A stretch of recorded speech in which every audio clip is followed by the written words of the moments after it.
Oke, selamat berjumpa semula. Oke, jadi kali ini kita melihat unit 10 bagi tingkatan 5. Sebelum ini video cikgu adalah unit 10 tingkatan 4. Oke, jadi kita nak lihat persamaan dan perbezaan dalam dua tajuk ini. Oke, tajuk kali ini adalah pengurusan kewangan secara beretika.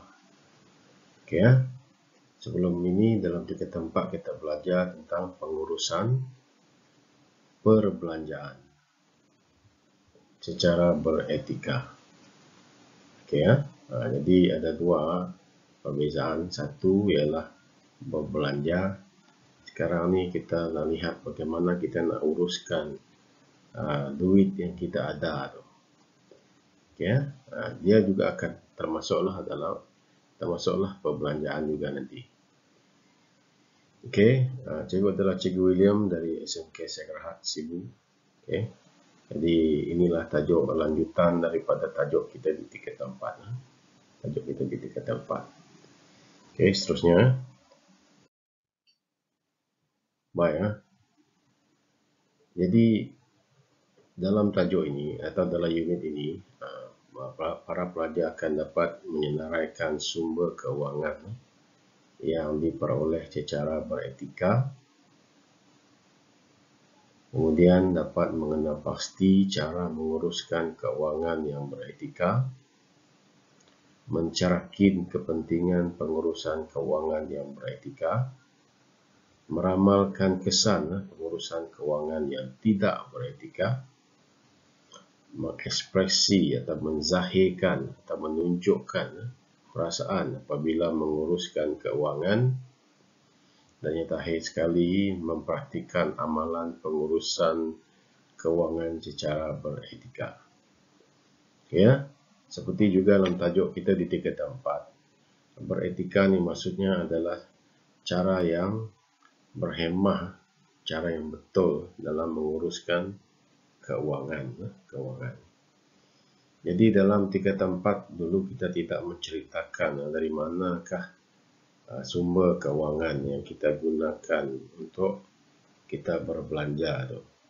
Jadi di tingkatan 5 kita akan lihat dari manakah suatu hari nanti kamu akan bekerja, kamu akan tahu dari mana sumber duit yang kamu ada tu, sumber duit yang ada. Okey, sebab itu dalam tingkatan 4 kita bincang tentang kedudukan kewangan, kemampuan kewangan. Dari mana datangnya duit-duit tersebut. Okey, dan duit-duit tersebut mestilah diperoleh ataupun kita dapat secara beretika. Ya, kita lihat. Okey, ini saya telah terangkan tadilah perbezaan antara unit 10 di tingkatan 4 dan unit 10 di tingkatan 5. Okey ya. Jadi tajuk ini pentinglah untuk anda masuk dalam dunia pekerjaan bila awak bekerja nanti. Awak sangat bernasib baik sebab awak diberikan panduan bagaimana cara untuk berbelanja, bagaimana cara untuk menguruskan kewangan. Okey, jadi sedikit sebanyak kamu dapat sedikit panduan bagaimana nanti nak uruskan duit. Mungkin antara awak ni akan mendapat gaji lebih besar daripada cikgu. Jadi bagaimana kita nak urus duit itu? Kalau dulu kita sibuk macam mana nak belanja duit itu. Sekarang selain daripada berbelanja, macam mana kita nak uruskan duit itu supaya duit itu bertambah banyak. Kita dah dapat sejumlah duit, tapi bagaimanakah cara kita untuk menambahkan duit tersebut tanpa bekerja, bukan kita buat overtime. Jadi kita kena lihat bagaimana cara duit membuat duit. Orang Inggeris cakap money make money. Okey ya. Okey, nilai-nilai yang berkaitan dengan tajuk ini adalah nilai kesederhanaan. nilai bertanggungjawab, nilai rasional, nilai berdikari, nilai kerajinan, nilai keberanian pun boleh masuk, sebab nanti kita akan bercakap tentang melabur. Melabur itu mengambil risiko. Mengambil risiko lah. Itu kita berani melabur, berani kita menggunakan sebahagian daripada duit kita untuk mendapatkan keuntungan. Itu pelaburan. Nanti kita akan lihat. Okey, kita lihat kesederhanaan dalam membelanja duit lah. Jadi perlu ada amalkan sikap berjimat cermat. Kita nak simpan, kita nak labur, nak beli insurans dan sebagainya. Semua ini kita panggil instrumen kewangan yang akan dapat menjana semula duit. Memberikan kita duit. Dari duit kita tadi akan datang duit lagi. Okey, bertanggungjawablah mengikut tugas untuk merancang kewangan. Okey, sebab itu duit itu milik kamu dan kamu mestilah pandai merancang duit tersebut. Kalau tak pandai merancang, orang kata merancang untuk gagal. Walaupun duit banyak, kalau tak pandai merancang, boleh menyebabkan duit itu cepat habis. Cikgu guna istilah cepat habis lah untuk mudah kau faham. Okey. Kemudian rasional lah, berfikir matang, berfikir bijak, berfikir waras. Okey, sebab kita ada banyak cara untuk kita memperoleh keuangan yang tambahan atau ekstra dengan duit yang kita ada. Okey, kemudian berdikari, melakukan sendirilah cara untuk menabung, untuk membuat pelaburan dan sebagainya. Okey, itu nilai-nilai tadi ya. Kamu boleh rujuk di muka surat pertama dalam buku 3/5 untuk nilai-nilai ini. Okey. Pengurusan kewangan. Kita lihat dia punya konsep ataupun maksud, iaitu pengurusan kewangan merupakan tindakan merancang pendapatan dan perbelanjaan secara hemat. Okey. Kalau dulu dia cara di 3/4 tu tentang cara bagaimana duit itu dibelanjakan. Sekarang ni kita nak di 3/5 merancang pendapatan itu dan merancang perbelanjaan. 2-in-1 lah. Kewangan ni ada dua, iaitu macam mana nak urus duit yang kita ada dan bagaimana nak belanja duit yang kita ada.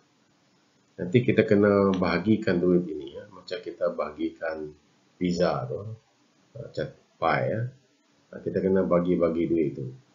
Setiap duit itu pergi mana? Okey, di 3/4 kita hanya bercakap tentang belanja, beli barang saja. Okey, tujuannya adalah atau supaya keperluan dan kehendak dapat dicapai dengan cekap dan efisien. Maksudnya setiap ringgit atau setiap sen yang kita labur ataupun yang kita gunakan itu memberikan kepuasan yang sepenuhnya. Okey. Pengurusan kewangan perlu dipelajari dan diamalkan oleh setiap individu. Ya, betul lah. Sebanyak mana pun duit kita, jika kita tak pandai menguruskannya, mungkin duit itu cepat habis. Jadi kita mengalami kerugian sebab nak cari duit ni susah. Seperti yang cikgu cakap dalam video cikgu sebelum ini, cari duit ni susah, nak habiskan dia pun sangat senang. Ya, next. Pelbagai sumber kewangan. Dari manakah kita dapat duit suatu hari nanti? Sebab itu kita lihat awak ni akan masuk ke dunia pekerjaan. Dari manakah kita boleh mendapat sumber kewangan? Dan sumber kewangan itu mestilah sumber kewangan yang mematuhi undang-undang. Okey, ada banyak cara dapat duit di luar sana. Jadi untuk moral ni kita kena melihat dari aspek ataupun dimensi moral. Iaitu duit yang kita dapat itu adalah duit yang orang Islam cakap halal, duit yang halal. Jadi jangan melakukan jenayah untuk mendapatkan duit. Ya, duit itu tidak dianggap sebagai duit yang beretika. Itu duit haram. Ya, sumber yang haram. Tengok ini tak ada dalam buku ni. Ini sebagai perbandingan sahaja. Sumber yang haram merujuk kepada kegiatan merompak. Dapat duit merompak, menipu, scam itu dapat duit juga. Berjudi, jual dadah, semua itu menghasilkan duit. Tapi adakah duit itu duit yang kita lihat sebagai duit ataupun sumber pendapatan yang bermoral? Tidak. Jadi itu tidak dapat kita kira. Ya, jadi elakkan walaupun orang cakap ini easy money dan banyak, tapi itu tidak akan berkat, tidak akan berkat kepada kita yang menggunakannya. Sebab ini semua duit yang dianggap duit daripada kegiatan jenayah. Akan memberi kesan kepada kita, itu kepercayaan orang lah. Okay. Inilah sumber-sumber dari mana kita boleh mendapat duit. Okay, pertama kita lihat dari segi gaji, insurans, simpanan di bank, pelaburan hartanah, dividen, bonus, upah, sewa dan saham. Saham tu tak nampak, cuma di belakang saja. Inilah sumber-sumber kewangan yang beretika, ya, yang diiktiraf. Okay, jadi kita akan lihat satu persatu ni. Mungkin ada antara kamu yang tidak faham dengannya. Sekejap. Okay, kita akan lihat satu persatu nanti. Okey, kita lihat setiap sumber ini, apakah yang dimasukkan untuk kita tidak keliru. Ini pun tidak terdapat dalam buku teks, tapi sebagai maklumat tambahan kepada para pelajar. Sebuah benda ini sebenarnya dalam ekonomi, istilah ekonomi. Jadi moral ni ada banyak elemen dalam dia. Ekonomi pun ada, sejarah ada, geografi ada. Jadi kita perlu menambahkan ilmu. Okey, kita lihat satu persatu. Okey, gaji. Apa itu gaji? Pembayaran atau imbuhan yang diterima oleh pekerja secara berkala untuk pelaksanaan jawatan atau kedudukan untuk penyediaan perkhidmatan profesional mereka. Berkala maksudnya diterima setiap bulan dan mereka ada jawatan macam cikgu, doktor, polis, mereka ada jawatan dan mereka dibayar gaji, terima setiap bulan. Bagi pekerja kerajaan, mereka terima setiap bulan. Kebanyakan pekerjaan mereka akan dibayar gaji setiap bulan. Ya, sebab kita melakukan sesuatu kerja mengikut pekerjaan yang kita buat. Okay, insurans adalah sejenis alat kewangan. Ini nanti termasuk dalam pelaburan insurans. Jadi nak beritahu awal alat kewangan yang boleh anda beli, terbalik tu, tak apa, yang boleh anda beli untuk melindungi anda dari sembarang kemalangan. Jadi sekiranya berlaku apa-apa kemalangan, kita akan dibayar pampasan. Okay, pampasan ini mungkin dalam bentuk tanggungan semasa kita di hospital, mereka yang tolong kita bayar. Okay. Kemudian ada juga insurans yang macam satu jenis pelaburan. Apabila dia tamat tempoh premium dia, kita panggil premium. Contohnya kita beli insurans itu untuk tempoh katakan 20 tahun. Okay. Selepas 20 tahun kita akan menerima dividen atau bonus daripada insurans tersebut. Pun sama. Jadi insurans ni pertama dia untuk melindungi kita dari kemalangan. Okay. Maksudnya apabila kita terlibat dengan kemalangan, ada bantuan, ada duit untuk menanggung perubatan kita. Kita tak perlu bayar lagi hospital tu. Okey. Itu insurans tu. Kita dapat duit di situ. Satu insurans tu, insurans macam satu pelaburan. Maksudnya kita bayar setiap bulan. Bila 20 tahun nanti, kita akan dapat sebahagian daripada apa yang kita simpan tu. Okay, insurans ni lain. Kalau tidak ada berlaku perkara yang tidak baik, maka insurans itu hangus macam itu saja. Macam kita beli insurans kereta. Kalau tidak ada berlaku kemalangan setahun itu, maka duit itu yang kita bayar tu habis begitu saja. Nanti bulan yang berikutnya kita kena bayar lagi untuk tahun berikutnya. Okay, itu insurans. Simpanan bank, ni semua tahulah. Awak sendiri pun mungkin para pelajar menyimpan duit di rumah. Sama juga di bank lah, kita simpan mungkin setiap bulan, setiap minggu, 2 bulan sekali.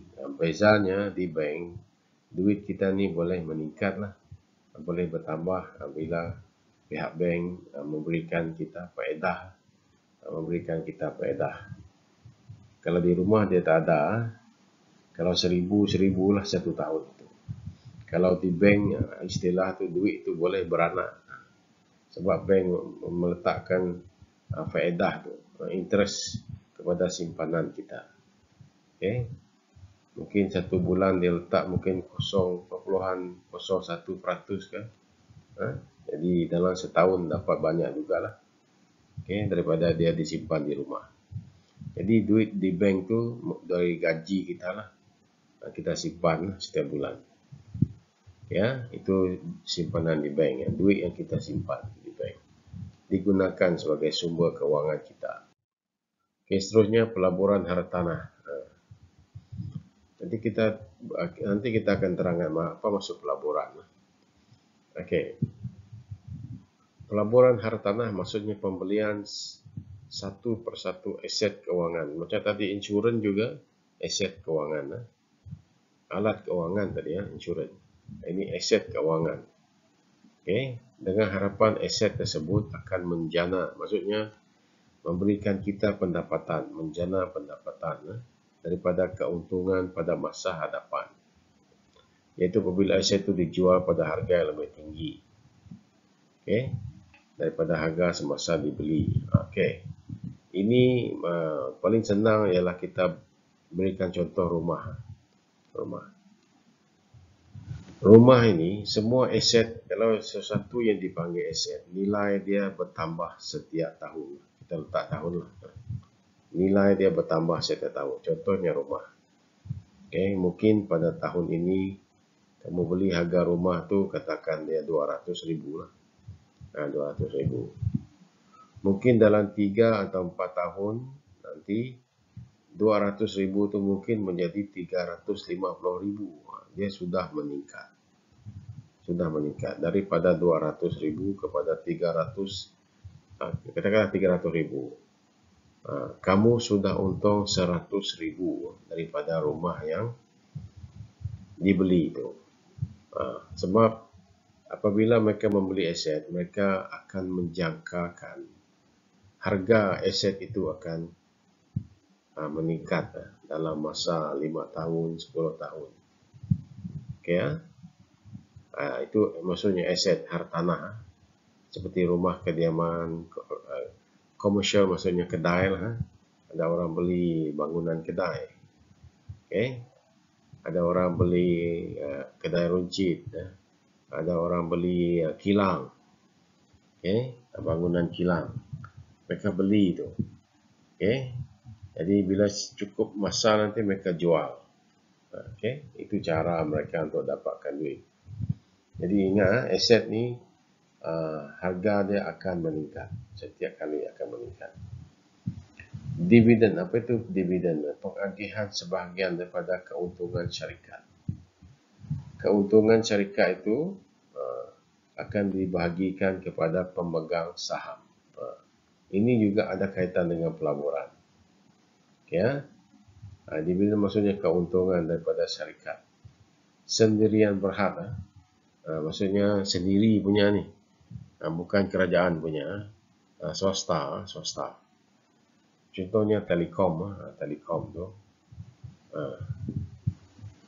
Jadi keuntungan Sesco Sarawak Energy, keuntungan dari perniagaan mereka ni dibahagi kepada mereka yang ada membeli saham Telekom atau saham Sarawak Energy, Sibu Waterboard, mereka yang menanam modal istilahnya. Katakan awak menyumbang RM1,000 kan. Dari RM1,000 berapa kamu dapat dividen itu. Bonus adalah bayaran tambahan. Awak tengok beza bonus dengan dividen. Bonus ni bayaran tambahan terhadap gaji seseorang. Ini juga ada kaitan dengan pelaburan saham juga. Kalau banyak untung, diberi bonus, diberi dividen lagi. Bonus lain, dividen lain. Dia macam satu bayaran tambahan. Mula-mula kamu dapat dividen sebab keuntungan tu dibahagi-bagikan. Kalau contohnya KFC tu ada 10 orang yang punya. Jadi keuntungan itu dibahagikan 10 lah. Sebab keuntungan bukan dibagi sama rata macam tu. Nanti dia akan ada dipotong lagi keuntungan itu. Nanti lebihan tu akan diberi kepada semua pemegang saham. Ini dimasukkan dengan dividen dan bonus. Kalau kurang pasti ni boleh buat rujukan lagi lah.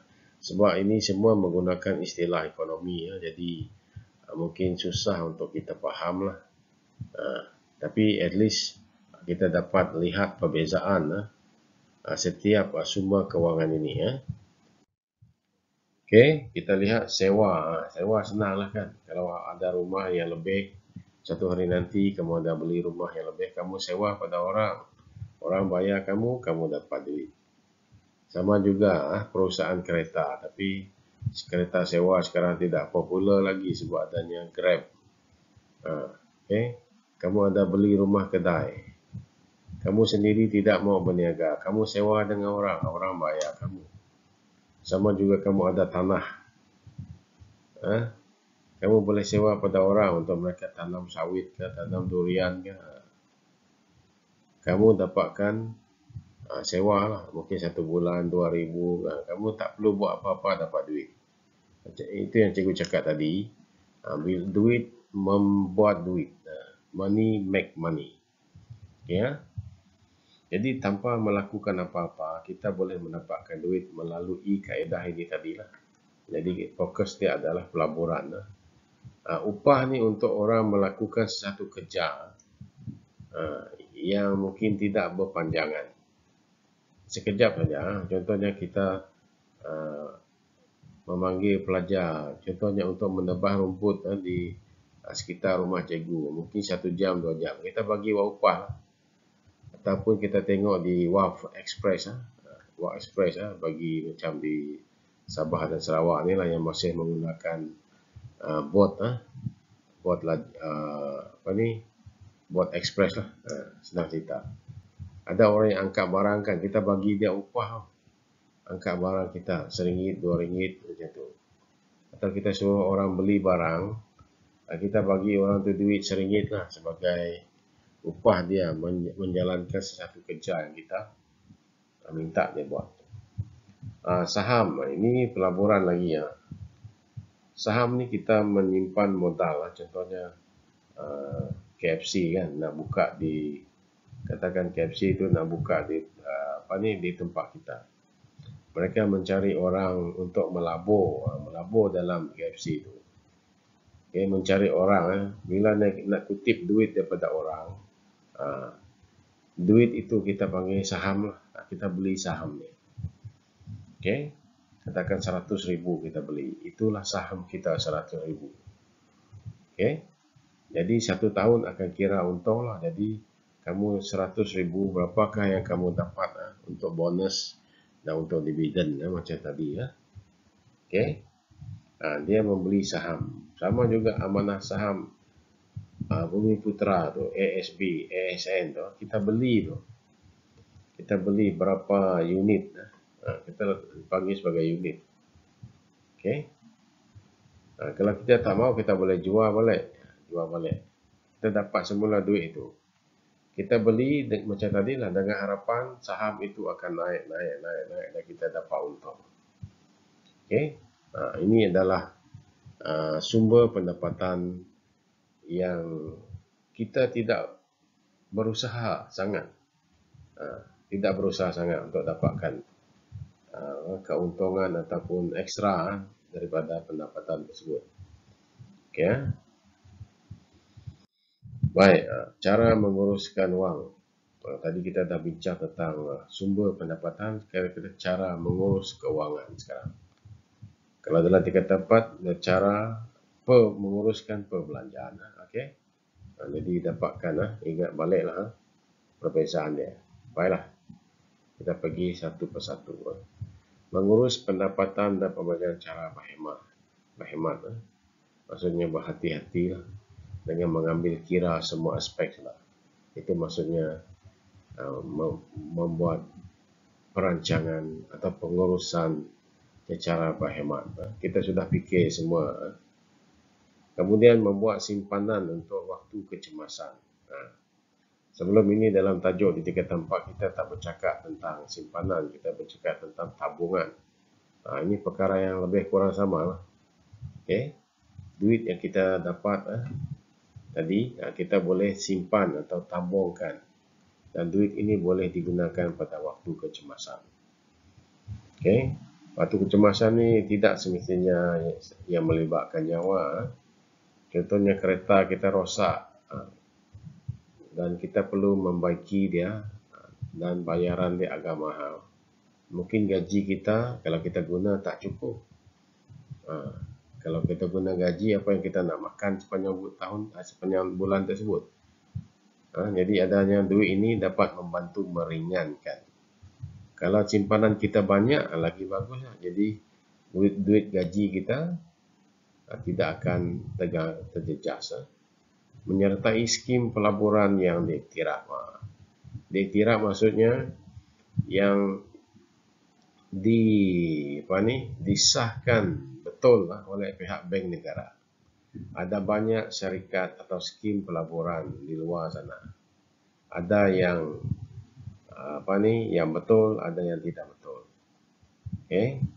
Jadi kalau nak tahu mana-mana syarikat ataupun skim pelaburan yang betul, kita kena pergi ke website ataupun ke laman sesawang bank negara. Dia ada meletakkan senarai skim-skim pelaburan yang salah di sisi undang-undang, maksudnya tidak mendapat kelulusan bank negara. Okey, bercorak penipuan, scam. Ini banyak skim cepat kaya, satu pelaburan juga. Mungkin awak pernah dengar tu, skim cepat kaya. Ya. Next. Melindungi pendapatan dan simpanan dengan insurans. Ini nanti kita lihat juga. Okay, sebab sekarang ni di Malaysia, kita yang menyimpan duit di bank, kita tak perlu membayar insurans untuk melindungi simpanan kita. Maksud melindungi simpanan kita, contohnya lah, bank tempat kita menyimpan duit itu berlaku kebakaran. Jadi duit yang kita simpan dalam bank itu, kita tak tahu selamat atau tidak. Jadi dengan adanya insurans, duit kita itu akan dibayar oleh pihak insurans. Katakan kita ada 1 juta dalam bank itu. Okay. Insurans akan, kalau tak bayar 1 juta pun, dalam jumlah yang banyak jugalah. Okay, dalam jumlah yang banyak juga. At least tidak hilang ataupun hangus begitu saja. Itu tujuan. Jadi pihak bank telah diarahkan oleh bank negara untuk membeli insurans untuk pelanggan mereka. Jadi kita tak perlu bayar insurans.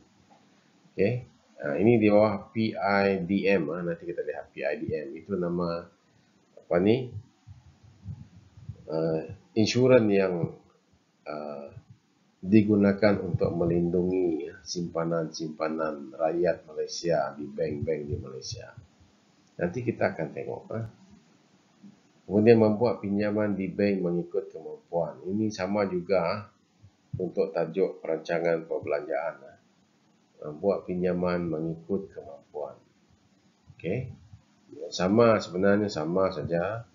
Pihak bank pun tidak akan meluluskan kalau kamu punya pinjaman ini melebihi pendapatan kamu. Maksudnya kemampuan kamu untuk bayar setiap bulan. Okey, kalau kerajaan, seseorang pekerja kerajaan ini tak boleh ada hutang melebihi 60% daripada gaji dia. Maksudnya di sini, okey, katakan gaji dia 1,000, dia tak boleh berhutang yang menyebabkan dia perlu bayar 600 untuk bayar hutang saja. Duit dia 300-400, tak boleh. Okey, tak diluluskan. Kalau potongan pinjaman itu sampai 60% ataupun 50%, jadi tidak diluluskan. Sebab ini akan menyebabkan dia tidak cukup duit. Okey. Memiliki aset tetap. Aset tetap tadi seperti rumah, tanah, apalagi rumah kedai. Okey. Mungkin nak belikan kondominium, nak beli apartmen, nak beli kilang. Okey. Semua ini adalah aset. Aset yang tidak bergerak. Aset tetap. Okey. Ini sebab kita lihat tadi sebagai satu pelaburan. Okay, beli hari ini 100,000, 5 tahun akan datang dia jadi 600,000. Sudah untung 100,000 untuk 5 tahun. Okay, ataupun lebih tinggi. Okay, itu contoh saja. Merancang simpanan hari tua. Tadi kita menabung satu tadi adalah untuk kecemasan. Kita juga perlu menyimpan atau menabung untuk hari tua. Hari tua maksudnya hari kita tidak lagi bekerja. Kita tak ada lagi pendapatan. Kita sudah pencen. Pendapatan yang ada adalah daripada duit pencen kita. Okey. Jadi duit pencen itu misalnya setengah gaji. Atau 60%, 70% daripada gaji kita. Tak cukup sudah tu. Jadi perlu ada simpanan. Tadi tabungan kecemasan. Satu lagi tabungan untuk hari tua. Kita perlu ada duit ini. Nanti hari tua, nanti bila dah tua memang banyak penyakit, jadi banyak guna duit untuk berubat. Ini sebagai persediaan. Okey, tapi kita harap kita sihat semualah. Okey, memperuntukkan wang untuk membayar cukai. Okey, setiap negara lah. Rakyat dia perlu membayar cukai setelah dia mendapat gaji lah.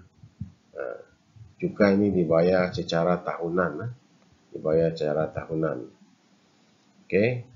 Cukai juga dikira secara progresif. Progresif maksudnya semakin besar gaji kamu, semakin banyak cukai yang dipotong daripada gaji kamu. Okey. Kemudian membuat tabungan daripada lebihan pendapatan dan tabungan jangka panjang. Ini tadi kita ada banyak tabungan. Satu tabungan kecemasan, satu tabungan hari tua. Satu lagi tabungan jangka panjang. Ini lebih macam satu pelaburan. Okay, cikgu asyik cakap pasal pelaburan.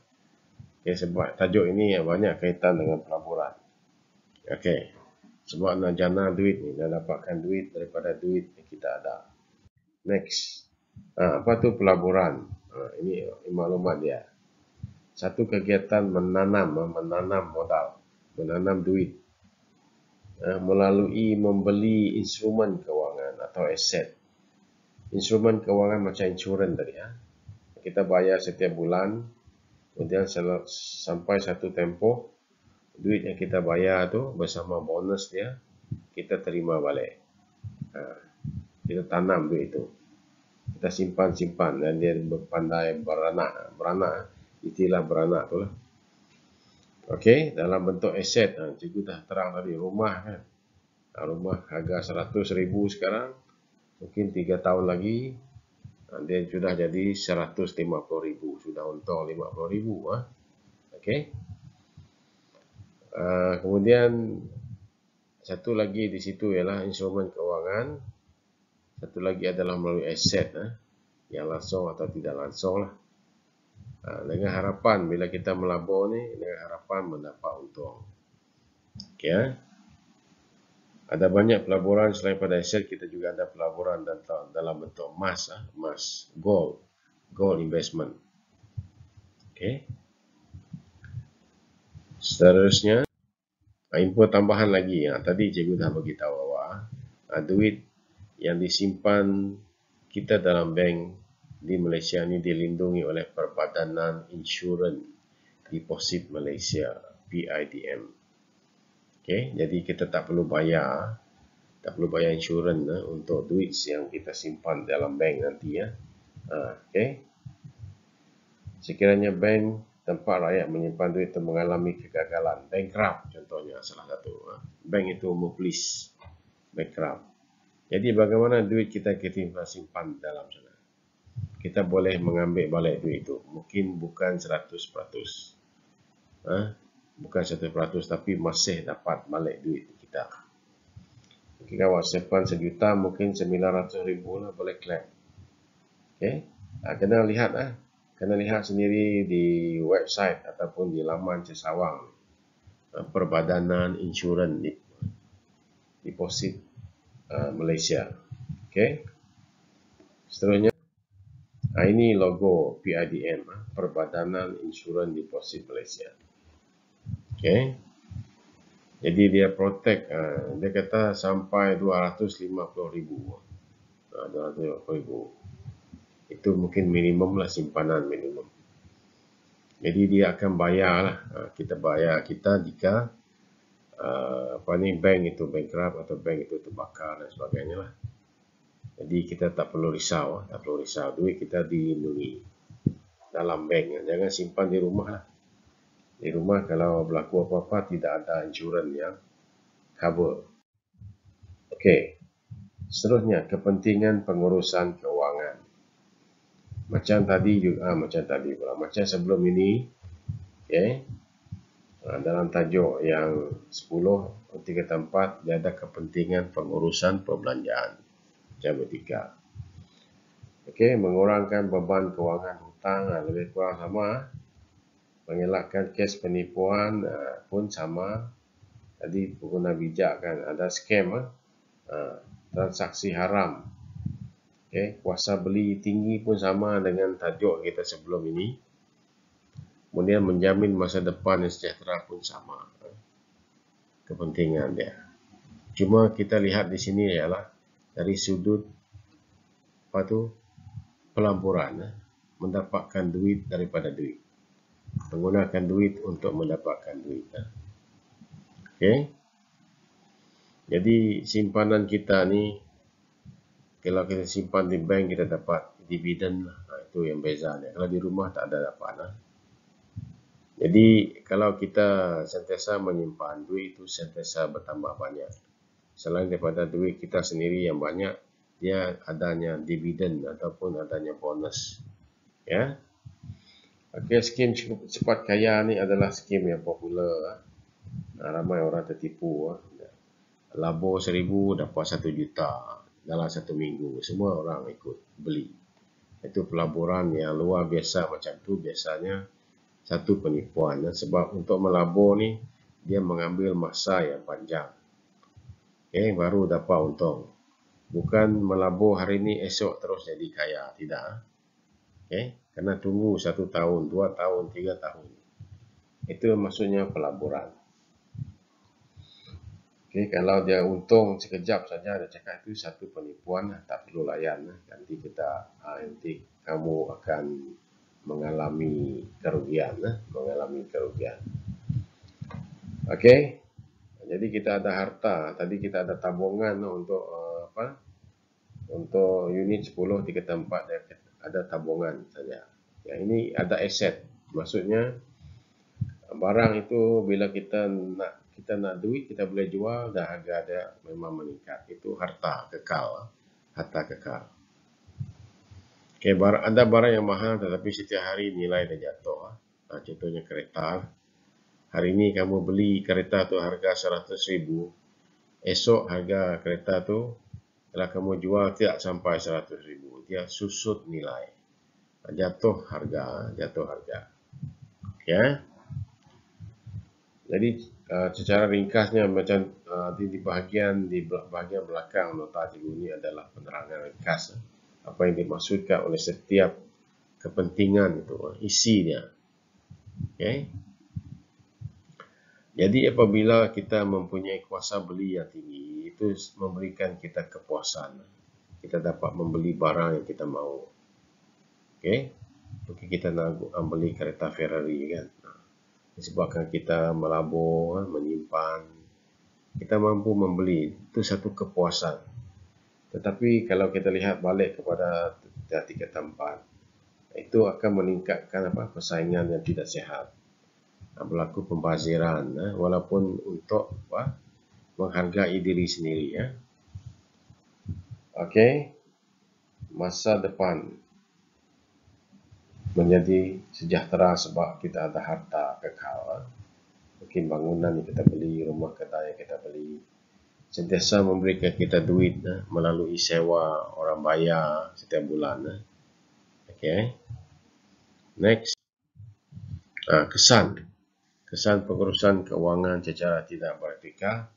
Kesan juga hampir sama dengan tajuk di tingkatan 4. Di tingkatan 4 pun kita bercakap tentang muflis. Kemudian pemberi hutang, pemiutang yang tidak berlesen bertambah, itu pun ada di tingkatan 4. Itu keberhutangan. Muflis dan berhutang ni tak sama. Muflis sudah cikgu terangkan. Muflis ni adalah label yang paling teruk lah. Tak dapat bayar hutang dan mendapat perintah mahkamah. Keberhutangan sahaja kamu tak cukup duit dan hutang. Tidak semestinya kamu yang berhutang ni muflis. Kemudian wujud komuniti yang boros. Sebab dia banyak duit, dia suka membazir lah. Itu kesan pengurusan kewangan. Dia rasa duit dia banyak, jadi dia suka membeli itu dan ini. Jadi itu satu keadaan yang kita panggil boros. Okay. Kesan psikologi tertekan. Mereka yang tak ada duit ini akan mengalami stres. Sebab itu yang pinjam duit daripada Allah